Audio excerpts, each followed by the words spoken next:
Tudo bem, pessoal? Hoje o comentário sobre Scooby, nova animação com direção de Tony Cervone, produção e distribuição da Warner e que funciona na verdade como um reboot da franquia nos cinemas, já que existe a decisão de criar um universo compartilhado com outras histórias da Hanna-Barbera. A produção estrearia nos cinemas, chegou nos Estados Unidos nesta sexta-feira, dia 15 de maio, e a informação que eu tenho, pelo menos na data de produção desse vídeo, é que também existe a grande possibilidade de chegar no Brasil em breve direto para as plataformas digitais. Eu sempre gostei de assistir os desenhos de Scooby-Doo quando eu era criança, até posso me considerar um fã. O primeiro destaque que eu faço aqui, positivo, é para a qualidade da animação. Realmente você vê que houve um grande investimento e um trabalho cuidadoso para dar profundidade na história, para criar cenários ricos que realmente são muito bonitos.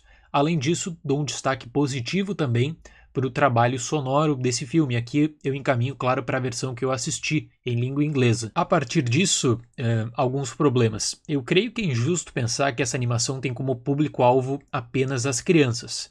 E pega o exemplo de Sonic, por exemplo. Sonic teve um excelente resultado de bilheteria e também no seu lançamento nas plataformas digitais, porque existe uma memória afetiva dos adultos. Mesma coisa com Scooby-Doo. As pessoas cresceram assistindo Scooby-Doo. Então é justo pensar que os pais vão assistir essa animação com os filhos e que os pais também, os adultos, vão criar suas expectativas em torno dessa animação. Confesso que eu assisti o filme esperando uma coisa, eu tinha lido muito pouco sobre e acabei encontrando outra completamente diferente. Eu pensei que você teria aqui, na verdade, uma história sobre as origens do Scooby-Doo. Não é bem isso que acontece. Em 15 minutos, o filme te dá uma contextualização básica. Primeiro encontro do Scooby e do Salsicha, apresentação deles para o Fred, para a Velma e para a Daphne. Não existe uma marcação temporal, então a animação ela progride de forma muito direta e você nota que eles estão crescendo, resolvendo mistérios e é isso que eles fazem. Não existe muita discussão sobre. Como eu fiquei surpreendido até com o progresso da história, eu não vou entrar em spoilers aqui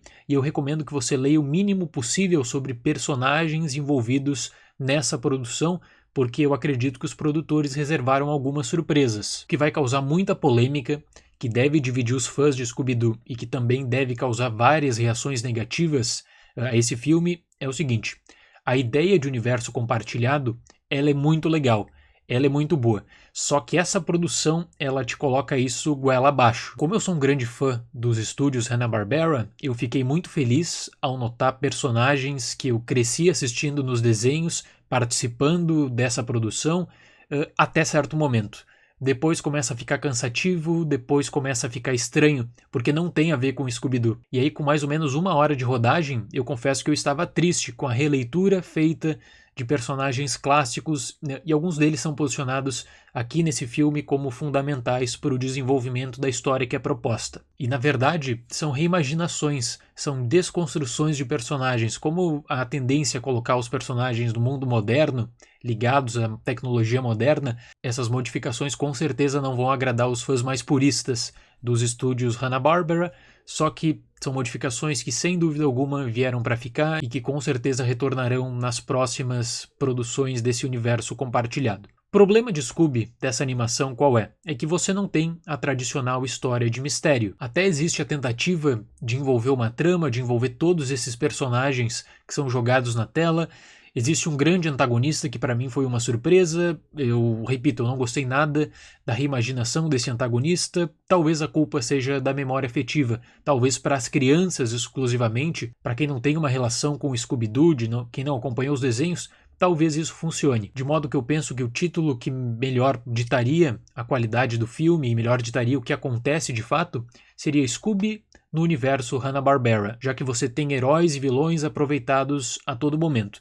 Então é o seguinte, se você pensa que encontraria uma história da origem do Scooby-Doo, bom, não é isso que você vai encontrar aqui. Se você pensaria que, no mínimo, encontraria uma história de mistério, não é isso que você vai encontrar aqui. Você tem, na verdade, uma animação de super-heróis. Então aquela frase, Scooby-Doo, cadê você? Se aplicaria muito bem no final desse longa. Cadê o Scooby-Doo que a gente conhece? Os personagens foram aproveitados, os personagens que todo mundo gosta estão ali, os objetos icônicos estão ali, só que faltou a alma da animação, faltou a alma nesse produto. Então eu vou fechar Scooby com a nota 5. E assim, eu reconheço que essa pode ser uma grande opção de entretenimento para as crianças, que vai ter um resultado extraordinário no aluguel nos Estados Unidos, vai quebrar alguns recordes talvez. tudo bem, sem problemas. Só que a imprevisibilidade, que é uma marca do desenho, basicamente dá lugar a uma história previsível, tanto é que essa imprevisibilidade eles até tentam brincar com ela na cena final e de fato não funciona. E eu falo isso tranquilamente como uma pessoa que estava aberta a essas mudanças propostas dentro da ideia de universo partilhado. Para mim, pelo menos, não funcionou, certo? Então seria esse o comentário de hoje. Muito obrigado pela atenção, até mais e tchau!